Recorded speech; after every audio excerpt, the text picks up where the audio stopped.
kung SRP or MSRP, technically we have no power even to nasitahin sila.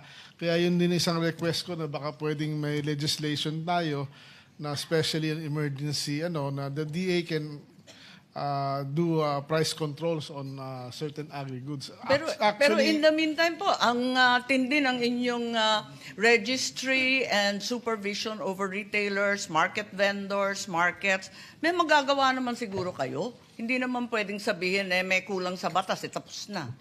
Sa ngayon, Mr. Chair, wala kaming magagawa dahil wala pa yung bagong Rice Act that will actually empower us to have all the... Maski yung uplift, may emergency powers, hindi pwedeng sitahin yung mga nag-overprice ng labis-labis sa palengke. Under the law, mukhang sa analysis namin, wala kami. Wala din kami enforcement. Hindi ako naniniwala. Baka yan ang paniwala sa DA, pero naniniwala ko may uplift na, may emergency na. Pwede na tayong pakialaman. Hindi naman tama yon.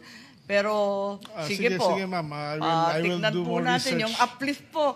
Napaka-late. Nung February 28, ano na ba date ngayon? April 13, andito pa rin tayo, pinag-aaralan pa rin lahat. Mabubulag po tayo sa kakaaral.